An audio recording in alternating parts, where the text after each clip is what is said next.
Kitab 2 Korintus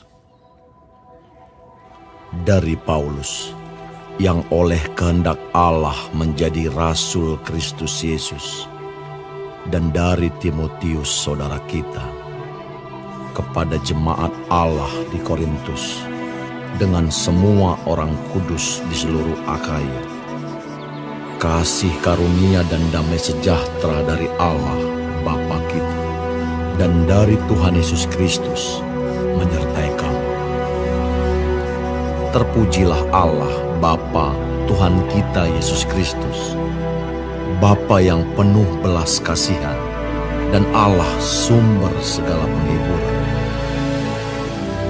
yang menghibur kami dalam segala penderitaan kami, sehingga kami sanggup menghibur mereka yang berada dalam bermacam-macam penderitaan, dengan penghiburan yang kami terima sendiri dari Allah. Sebab sama seperti kami mendapat bagian berlimpah-limpah dalam kesengsaraan Kristus, demikian pula oleh Kristus kami menerima penghiburan berlimpah-limpah. Jika kami menderita, hal itu menjadi penghiburan dan keselamatan kamu. Jika kami dihibur, maka hal itu adalah untuk penghiburan kamu, sehingga kamu beroleh kekuatan untuk dengan sabar menderita kesengsaraan yang sama, seperti yang kami derita juga. Dan pengharapan kami akan kamu adalah teguh, karena kami tahu bahwa sama seperti kamu turut mengambil bagian dalam kesengsaraan kamu, kamu juga turut mengambil bagian dalam penghiburan kami. Sebab kami mau, saudara-saudara, supaya kamu tahu akan penderitaan yang kami alami di Asia Kecil. Beban yang ditanggungkan atas kami adalah begitu besar dan begitu berat, sehingga kami telah putus asa juga akan hidup kami. Bahkan kami merasa seolah-olah kami telah dijatuhi hukuman mati. Tetapi hal itu terjadi supaya kami jangan menaruh kepercayaan pada diri kami sendiri, tetapi hanya kepada Allah yang membangkitkan orang-orang mati. Dari kematian yang begitu ngeri, Ia telah dan akan menyelamatkan kami. Kepadanya kami menaruh pengharapan kami, bahwa Ia akan menyelamatkan kami lagi. Karena kamu juga turut membantu mendoakan kami, supaya banyak orang mengucap syukur atas karunia yang kami peroleh, berkat banyaknya doa mereka untuk kami. Inilah yang kami megahkan, yaitu bahwa suara hati kami memberi kesaksian kepada kami, bahwa hidup kami di dunia ini, khususnya dalam hubungan kami dengan kamu, dikuasai oleh ketulusan dan kemurnian dari Allah, bukan oleh hikmat duniawi, tetapi oleh kekuatan kasih karunia Allah. Sebab kami hanya menuliskan kepada kamu apa yang dapat kamu baca dan pahamkan. Dan aku harap mudah-mudahan kamu akan memahaminya sepenuhnya, seperti yang telah kamu pahamkan sebagiannya dari kami, yaitu bahwa pada hari Tuhan Yesus, kamu akan bermegah atas kami, seperti kami juga akan bermegah atas kamu. Berdasarkan keyakinan ini, aku pernah merencanakan untuk mengunjungi kamu dahulu, supaya kamu boleh menerima kasih karunia untuk kedua kalinya. Kemudian aku mau meneruskan perjalananku ke Makedonia, lalu dari Makedonia kembali lagi kepada kamu, supaya kamu menolong aku dalam perjalananku ke Yudea. Jadi, adakah aku bertindak serampangan dalam merencanakan hal ini?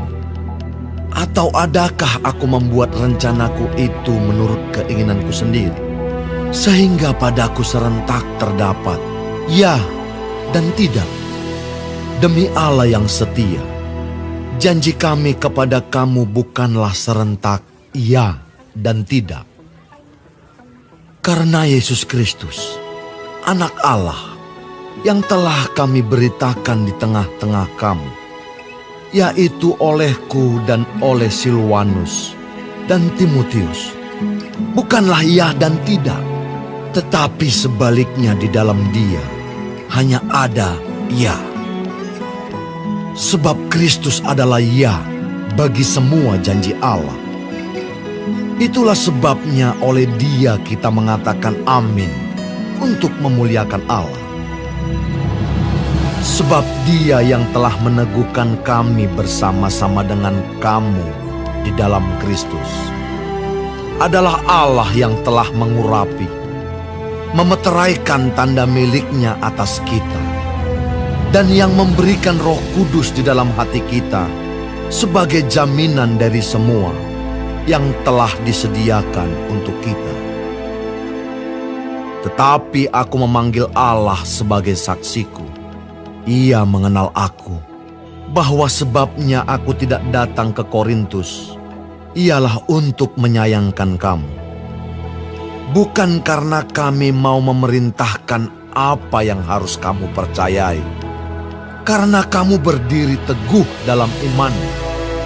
Sebaliknya, kami mau turut bekerja untuk sukacitamu.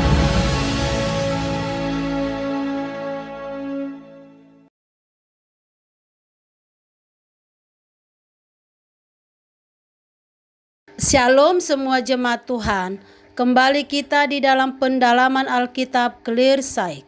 Sekarang kita sudah memasuki kitab 2 Korintus 1. Tuhan Yesus memberkati. Di dalam ayat 1 sampai 11, salam dan ucapan syukur. Paulus menulis surat kiriman ini kepada jemaat di Korintus dan kepada orang percaya di seluruh Akhaya. Di dalam ayat 3 dikatakan adalah Allah adalah sumber penghiburan. Kata penghiburan ini dipakai Paulus pertama sekali untuk menyebut Allah sebagai sumber segala penghiburan. Siapakah yang dihibur? Yaitu Paulus sendiri. Melalui penjelasan Paulus ini bahwa apapun jenis penderitaan yang kita alami dan bagaimanapun intensitasnya, Tuhan akan menyediakan penghiburan dan kekuatan yang kita perlukan. Bukan untuk kita nikmati sendiri, tetapi untuk menghibur orang lain yang menderita juga. Orang yang sudah pernah menderita akan lebih tahu bagaimana menghibur orang lain yang sedang menderita. Paulus banyak mengalami kesukaran, penderitaan di dalam pelayanannya, tetapi Paulus tidak meninggalkannya. Penderitaan itu tidak membuat dia lemah. Seorang percaya yang setia dan hidup dalam persekutuan yang taat dengan Kristus dan yang dikasihinya bisa saja mengalami ketakutan, kekhawatiran, serta keputusasaan dan dapat menghadapi keadaan yang melebihi kekuatan dan daya tahan manusia. Dan terkadang Tuhan mengizinkannya supaya kita terus memandangnya dengan iman. Sebab Dia akan memberikan kita kasih karunia-Nya yang akan menuntun kita kepada kemenangan. Penderitaan dapat mengantar kita makin dekat dengan Tuhan dan juga saudara-saudara seiman. Dan penderitaan selalu hadir dengan janji ilahi. Di dalam ayat 12-24, perubahan dalam rencana Paulus. Landasan Paulus untuk bersukacita dan bermegah ialah ketulusan dan integritas perilakunya. Dia telah menetapkan bahwa sepanjang kehidupannya dia akan tetap setia kepada Tuhannya, menolak untuk menjadi serupa dengan dunia ini dan kekekalan yang akan datang.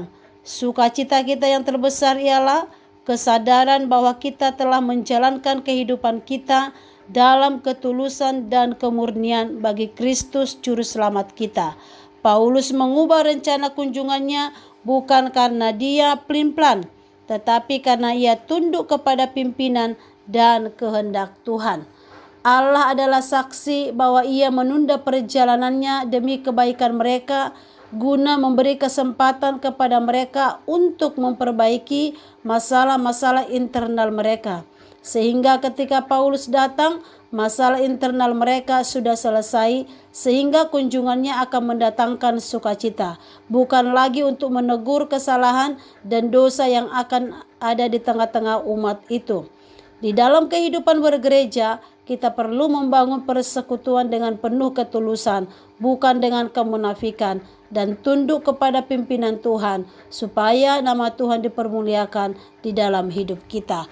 Amin. Tuhan Yesus memberkati.